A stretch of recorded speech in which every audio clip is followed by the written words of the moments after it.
মোৰ প্ৰিয় দেশবাসী নমস্কাৰ। সাধাৰণতে এই সময়ছোৱা উৎসৱৰ সময়।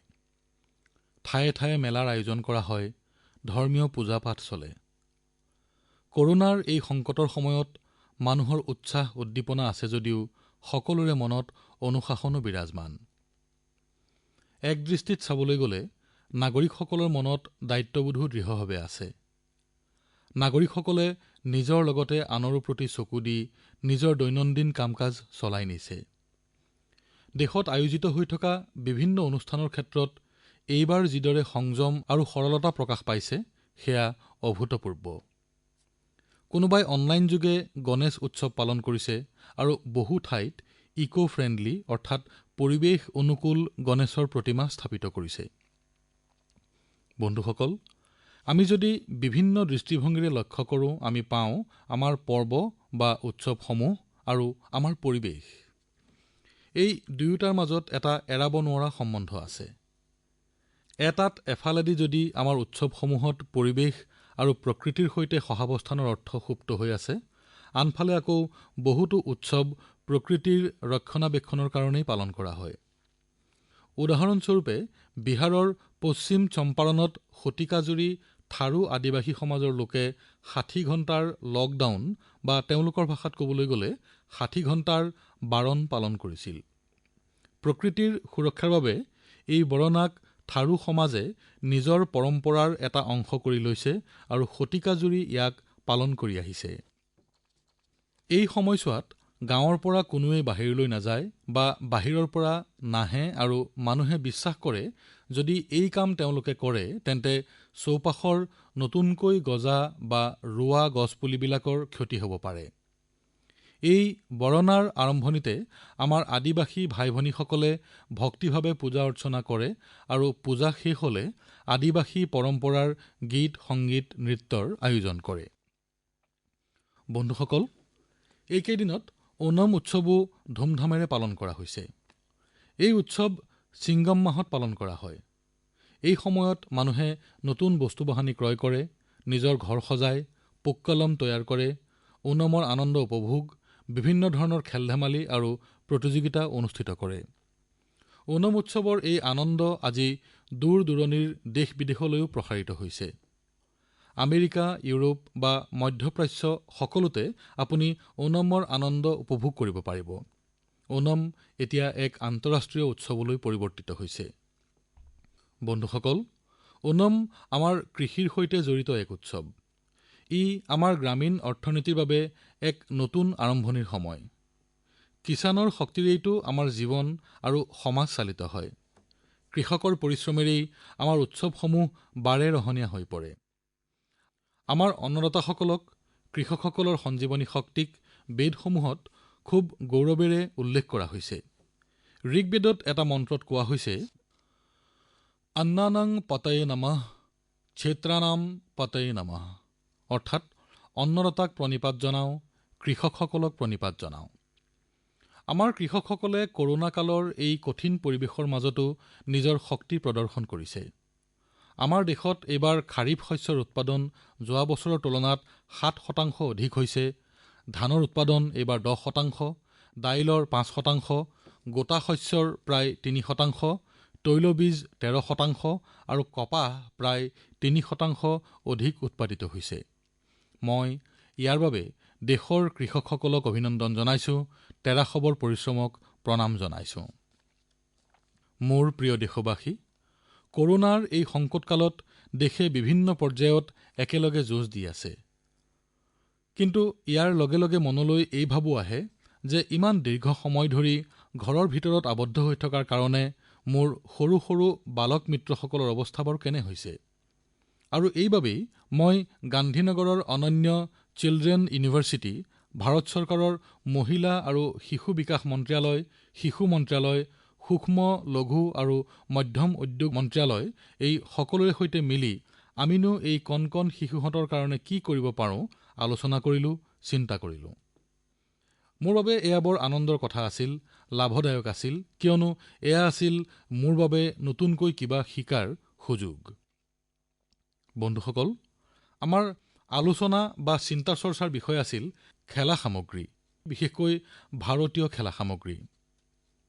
আমি চিন্তা কৰিলোঁ যে ভাৰতৰ শিশুহঁতে কেনেকৈ নতুন নতুন খেলা সামগ্ৰী পাব পাৰে, এইসমূহ নিৰ্মাণত ভাৰত কেনেকৈ বৃহৎ হাব হ'ব পাৰে ইত্যাদি।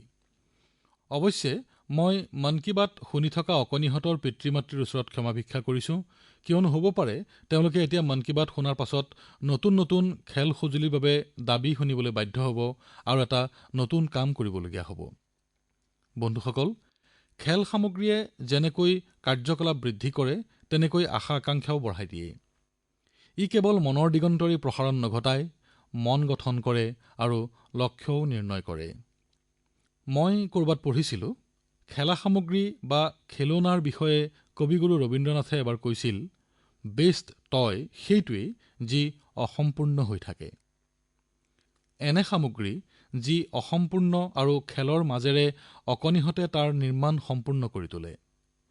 গুৰুদেৱ ৰবীন্দ্ৰনাথে কৈছিল যে যেতিয়া তেওঁ সৰু আছিল, নিজৰ কল্পনাৰে ঘৰতে পোৱা সামগ্ৰীৰে নিজৰ বন্ধুৰ সৈতে নিজৰ খেলৰ সামগ্ৰী আৰু খেলৰ কৌশল তৈয়াৰ কৰিছিল।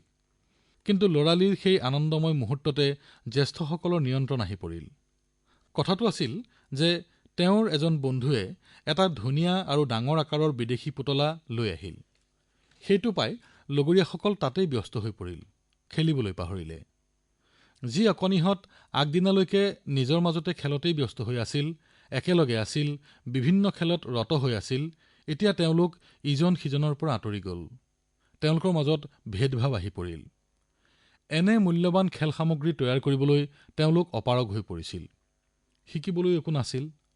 অৰ্থটো এয়ে যে এটা বিদেশী মূল্যৱান পুতলাই অকণিহঁতৰ উদ্ভাৱনী শক্তিক দমন কৰি পেলালে, নিষ্ক্ৰিয় কৰি পেলালে। এই খেল সামগ্ৰীয়ে ক'বলৈ গ'লে লৰাহঁতৰ ক্ৰিয়েটিভ স্পিৰিট নোহোৱা কৰি দিলে।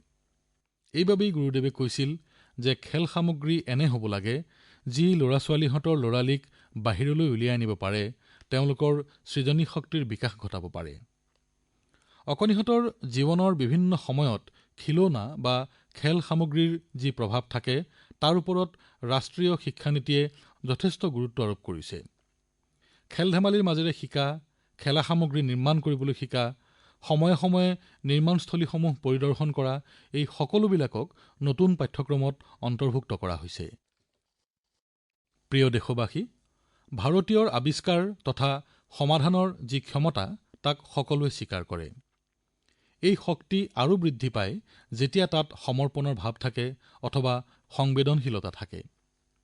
এই মাহৰ আৰম্ভণিতে দেশৰ যুৱসকলৰ আগত এক এপ ইনোভেশ্যন চেলেঞ্জ দিয়া হৈছিল।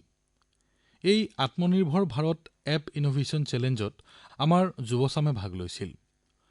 প্ৰায় ৭,০০০ অংশগ্ৰহণ কৰিলে আৰু তাৰে প্ৰায় 2/3 এপ দ্বিতীয় আৰু তৃতীয় শ্ৰেণীৰ চহৰৰ যুৱক-যুৱতীসকলে প্ৰস্তুত কৰিছিল। এয়া আত্মনিৰ্ভৰ ভাৰতৰ বাবে, দেশৰ ভৱিষ্যতৰ বাবে এক শুভ সংকেত। আত্মনিৰ্ভৰ এপ ইনোভেশ্যন চেলেঞ্জৰ ফলাফল দেখি আপোনালোকো প্ৰভাৱিত হ'ব। বহু চালিজাৰি চোৱাৰ পিছত বিভিন্ন ভাগত প্ৰায় 2 ডজন এপক এক পুৰস্কাৰ দিয়া হৈছে। আপোনালোকে নিশ্চয় এই এপৰ বিষয়ে জানিব আৰু ইয়াৰ সৈতে জড়িত হ'ব। কিজানিবা আপোনালোকেও এনে কিবা প্ৰস্তুত কৰাৰ বাবে প্ৰেৰণা পায়। ইয়াৰ ভিতৰত কুটুকী কিডছ লাৰ্ণিং এপ সৰু ল'ৰা-ছোৱালীবোৰৰ বাবে, য'ত গান আৰু কাহিনীৰ জৰিয়তে কথা বতৰাৰ মাজেৰে অংক আৰু বিজ্ঞানৰ বহুতো কথাই শিকিব পাৰি। ইয়াত ক্ৰিয়াকলাপো আছে, খেল-ধেমালিও আছে। এইদৰে এটা মাইক্ৰ ব্লগিং প্লেটফৰ্মৰো এপ আছে। ইয়াৰ নাম KOO। বন্ধুসকল, আমাৰ দেশত স্থানীয় খেলনাৰ এক পৰম্পৰা আছে। বহুতো প্ৰতিভাধৰ বনুৱা আছে, যিসকল এনে খেলনা অৰ্থাৎ খেল সামগ্ৰী নিৰ্মাণত সিদ্ধহস্ত। ভাৰতৰ বহু ঠাই এনে খেল সামগ্ৰী প্ৰস্তুতৰ কেন্দ্ৰ হিচাপে বিকাশ কৰা হৈছে। যেনে কৰ্ণাটকৰ ৰামনগৰৰ চন্নাপটনা, অন্ধ্ৰপ্ৰদেশৰ কৃষ্ণাৰ কোৰাপল্লী, তামিলনাডুৰ তঞ্জোৰ, অসমৰ ধুবুৰী, উত্তৰ প্ৰদেশৰ বাৰাণসী ইত্যাদি। আপুনি জানি আচৰিত হ'ব, গ্লবেল টয় ইণ্ডাষ্ট্ৰী অৰ্থাৎ বিশ্ব খেল সামগ্ৰী উদ্যোগ 7 লাখ কোটিতকৈও অধিক মূল্যৰ। 7 লাখ কোটিৰ ইমান এটা বৃহৎ উদ্যোগ, কিন্তু ভাৰতৰ অংশ ইয়াত বহু কম। এতিয়া আপুনি ভাবক, যি ৰাষ্ট্ৰৰ ওচৰত ইমান এক সম্পত্তি আছে, পৰম্পৰা আছে, বৈচিত্ৰ্য আছে, যুৱ জনসংখ্যা আছে, খেল সামগ্ৰীৰ বজাৰত ইয়াৰ অংশ ইমান কম হৈ থাকিবনে? আমাৰ ভাল লাগিব জানো? নিশ্চয় নালাগে। এয়া শুনাৰ পাছত আপোনাৰো ভাল নালাগিব। বন্ধুসকল, খেল সামগ্ৰীৰ উদ্যোগ বিশাল। গৃহ উদ্যোগ, ক্ষুদ্ৰ আৰু লঘু উদ্যোগ, MSMEৰ সৈতে বৃহৎ উদ্যোগো ইয়াৰ আওতালৈ আহে। ইয়াক আগবঢ়াই নিয়াৰ বাবে সমগ্ৰ দেশে এক হৈ শ্ৰম কৰিব লাগিব। অন্ধ্ৰপ্ৰদেশৰ বিশাখাপট্টনমৰ শ্ৰীমান CB ৰাজু, তেওঁৰ গাঁৱৰ এটিকোপ্পকা খেল সামগ্ৰী এসময়ত খুব প্ৰচলন আছিল। এই খেল সামগ্ৰীৰ বিশেষত্ব আছিল যে ইয়াক কাঠৰ দ্বাৰা নিৰ্মাণ কৰা হয়। দ্বিতীয়তে, এই খেল সামগ্ৰীৰ কোনো কোণৰ মিল নাই, অৰ্থাৎ সকলো ফালৰ পৰাই ই ঘূৰণীয়া। সেয়েহে লৰাছোৱালীয়ে ইয়াক খেলাৰ সময়ত দুখ পোৱাৰ ভয় একেবাৰেই নাথাকে। CB ৰাজুৱে এটিকোপ্পকা খেলনাৰ বাবে এতিয়া নিজ গাঁৱৰ শ্ৰমিকৰ সৈতে মিলিত হৈ এক নতুন আন্দোলন আৰম্ভ কৰিছে। উচ্চ মানসম্পন্ন এটিকোপ্পকা খেল সামগ্ৰী প্ৰস্তুতেৰে ৰাজুৱে এই খেল সামগ্ৰীৰ হেৰুৱা অতীত গৌৰৱ পুনৰ ঘূৰাই আনিছে। এই খেল সামগ্ৰীৰ সৈতে আমি দুটা কাম কৰিব পাৰোঁ। আমাৰ গৌৰৱোজ্জ্বল অতীতক আমি আমাৰ জীৱনলৈ পুনৰ ঘূৰাই অনাৰ লগতে স্বৰ্ণময় ভৱিষ্যতকো সজাই তুলিব পাৰোঁ। মই আমাৰ ষ্টাৰ্টআপ বন্ধু তথা নতুন উদ্যোগীসকলক কওঁ, টিম আপ ফৰ টয়জ, অৰ্থাৎ পুতলাৰ বাবে একত্ৰিত হওক। আহক মিলিজুলি খেল সামগ্ৰী প্ৰস্তুত কৰোঁ। এতিয়া সকলোৱে লোকেল খেল সামগ্ৰীৰ বাবে ভোকেল হোৱাৰ সময় আহিছে।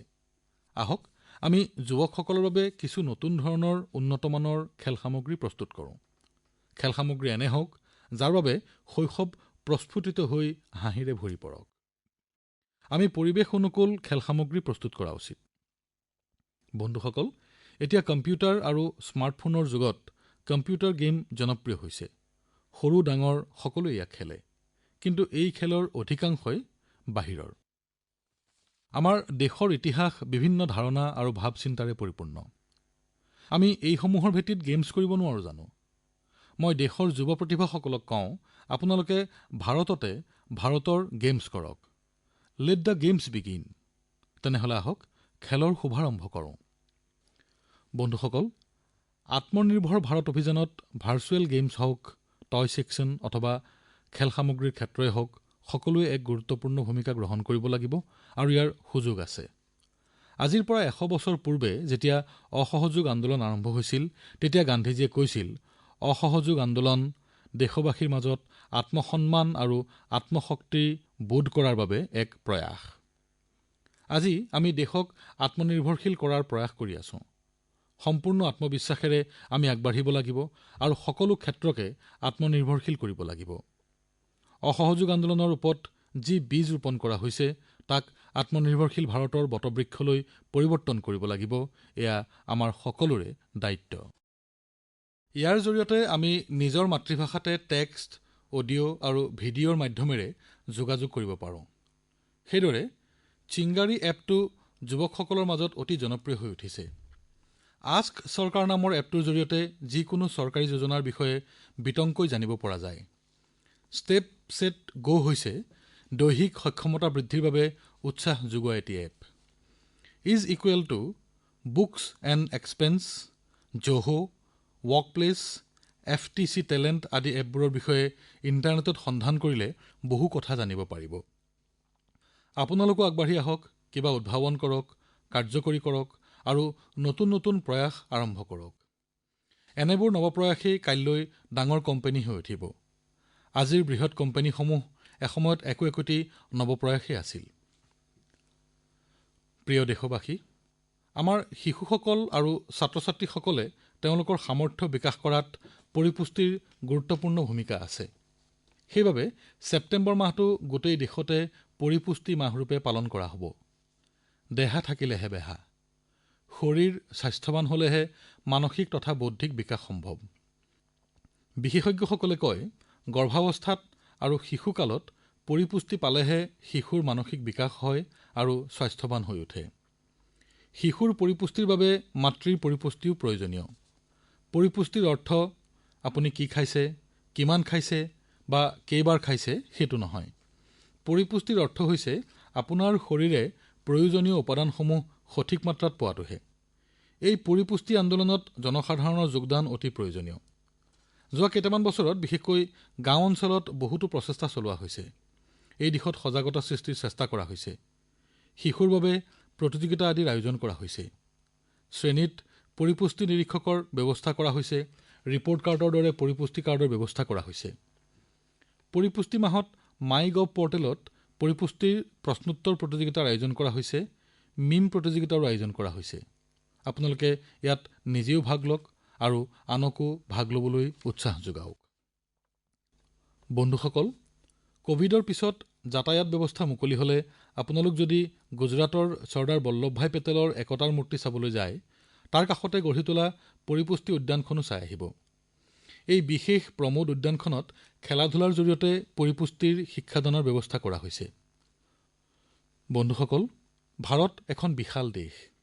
ইয়াৰ খাদ্যাভ্যাস বিচিত্ৰ। আমাৰ দেশত ৬টা ঋতুত বেলেগ বেলেগ অঞ্চলত বেলেগ বেলেগ কৃষিজাত সামগ্ৰীৰ উৎপাদন হয়।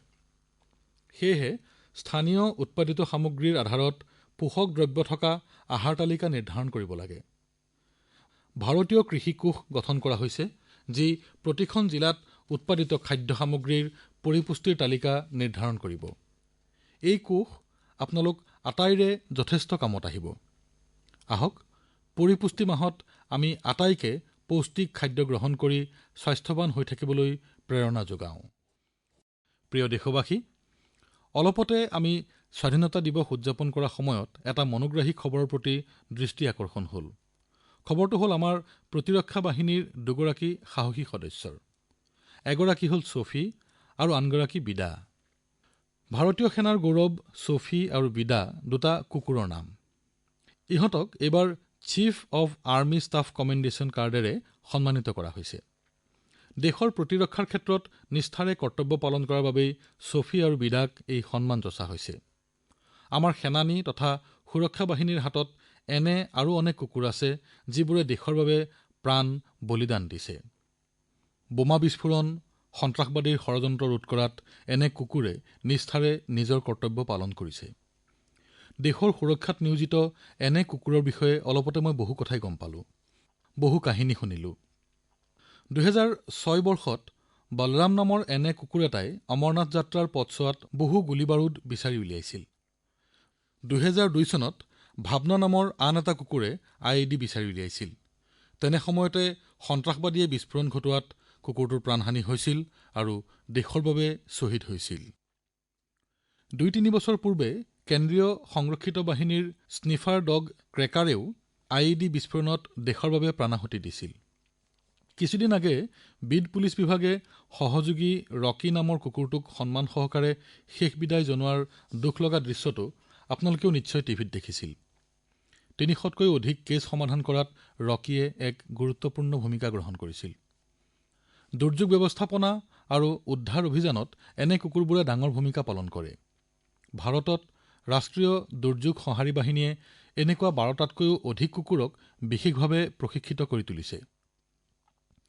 ভূমিকম্পৰ সময়ত বা অট্টালিকা খহি ধ্বংসস্তূপৰ মাজত আবদ্ধ লোকৰ উদ্ধাৰ কাৰ্যত এনে প্ৰশিক্ষণপ্ৰাপ্ত কুকুৰে বিশেষজ্ঞৰ দৰে কাৰ্য সম্পাদন কৰে। বন্ধুসকল, মোক এই কথাও জনোৱা হৈছে যে ভাৰতীয় কুকুৰবোৰো এই ধৰণৰ কাৰ্য কৰাত অতিশয় সক্ষম। ভাৰতীয় সুধুল হাউণ্ড বা হিমাচলী হাউণ্ড জাতীয় কুকুৰবোৰ অতি ভাল জাতৰ কুকুৰ। ৰাজাপালায়ম, কন্নী, চিপ্পিপাৰাই আৰু কোম্বাই জাতৰ কুকুৰবোৰো অতিশয় ভাল। এনে কুকুৰবোৰ পোহপাল কৰাৰ খৰচো কম আৰু ভাৰতৰে হোৱা বাবে পৰিৱেশতো সহজে খাপ খাই পৰে। আমাৰ সুৰক্ষা অভিকৰণসমূহে এতিয়া এনে জাতৰ ভাৰতীয় কুকুৰবোৰকো সুৰক্ষাৰ কামত লগাবলৈ লৈছে। বিগত দিনবোৰত সেনাবাহিনী, ৰাষ্ট্ৰীয় ঔদ্যোগিক নিৰাপত্তা বাহিনী আৰু এনএছজিয়ে সুধুল হাউণ্ড জাতৰ কুকুৰৰ প্ৰশিক্ষণ দি ডগ স্কোৱাডত চামিল কৰিছে। কেন্দ্ৰীয় সংৰক্ষিত আৰক্ষী বাহিনীয়ে কোম্বাই জাতৰ কুকুৰক প্ৰশিক্ষণ দি লৈছে। ভাৰতীয় কৃষি গৱেষণা সংস্থাই এনে ভাৰতীয় কুকুৰৰ বিষয়ে গৱেষণা কৰি আছে। বিভিন্ন জাতৰ ভাৰতীয় কুকুৰক অধিক সুদক্ষ আৰু কৰ্মক্ষম কৰি তোলাই হল এই গৱেষণাৰ উদ্দেশ্য।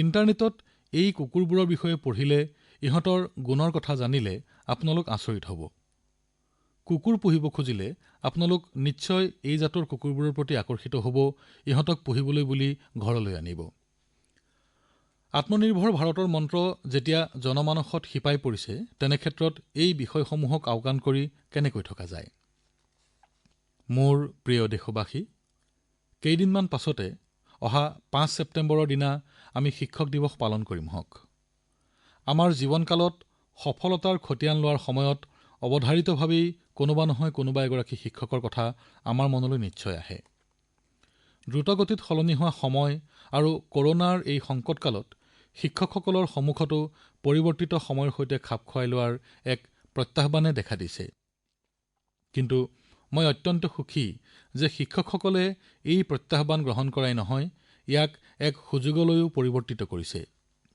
পাঠদানত নতুন প্ৰযুক্তি কেনেদৰে ব্যৱহাৰ কৰিব নতুন উপায়সমূহৰ প্ৰয়োগ কেনেকৈ ঘটাব ছাত্ৰছাত্ৰীসকলক কেনেধৰণে সহায় কৰিব ইত্যাদি কথাবোৰ অতি কম সময়তে আয়ত্ত কৰি লৈ তেখেতসকলে ছাত্ৰছাত্ৰীক পঢ়ুৱাবলৈ ধৰিলে আজি দেশত কিবা নহয় কিবা এটাৰ উদ্ভাৱন হ'বলৈ ধৰিছে বন্ধুসকল বিশেষকৈ মোৰ শিক্ষক বন্ধুসকল ২০২২ বৰ্ষত আমাৰ দেশে স্বাধীনতাৰ ৭৫ বছৰীয়া জয়ন্তী পালন কৰিব আমাৰ দেশে স্বাধীনতা লাভ কৰাৰ পূৰ্বৰ বছৰবোৰৰ এক সুদীৰ্ঘ ইতিহাস আছে দেশৰ এনে এটুকুৰা ঠাই নাই য'ত স্বাধীনতাৰ বাবে প্ৰাণাহুতি দিয়া নাই সৰ্বস্ব ত্যাগ কৰা নাই আমাৰ আজিৰ প্ৰজন্মই এই কথাবোৰ হৃদয়ংগম কৰি স্বাধীনতা যুঁজৰ বীৰ সেনানীসকলৰ সৈতে চিনাকি হোৱাটো উচিত নিজৰ জিলাখনত নিজৰ ঠাইখনত স্বাধীনতা আন্দোলনৰ সময়ত কি ঘটিছিল কেনেকৈ ঘটিছিল কোন কোন শ্বহীদ হৈছিল কিমান দিন কাৰাবন্দী হৈ আছিল ইত্যাদি কথাবোৰ আমাৰ ছাত্ৰ সমাজে জানিলে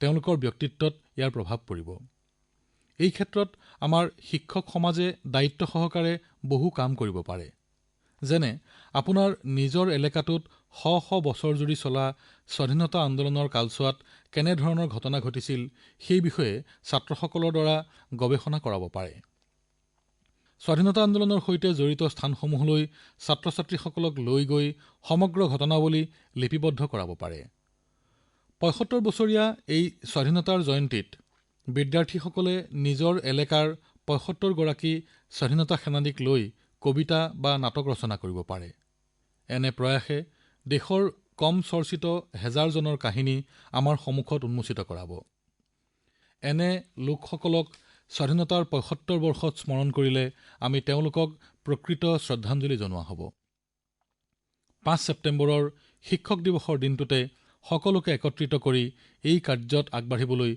শিক্ষকসকলৰ প্ৰতি মই অনুৰোধ জনালো মোৰ প্ৰিয় দেশবাসী আমাৰ দেশৰ বিকাশৰ এই যাত্ৰা তেতিয়াহে সুখকৰ হ'ব যেতিয়া দেশৰ প্ৰতিগৰাকী নাগৰিক ইয়াত জড়িত হ'ব এই যাত্ৰাপথৰ পথিক হ'ব সেয়েহে কৰোনাক সম্পূৰ্ণৰূপে পৰাভূত কৰি দেশৰ প্ৰতিজন নাগৰিক সুস্থ হৈ থকাটো অতিব প্ৰয়োজনীয় ২ গজৰ ব্যৱধান আৰু মাস্ক পৰিধান এই ব্যৱস্থাইহে কৰোনাক পৰাভূত কৰিব আৰু আপোনালোকে ইয়াৰ প্ৰয়োগ কৰিব আপোনালোক সুস্থ হৈ থাকক সুখী হৈ থাকক এই শুভকামনাৰে অহাবাৰৰ মন কী বাতত পুনৰ মিলিত হ'ম অশেষ ধন্যবাদ নমস্কাৰ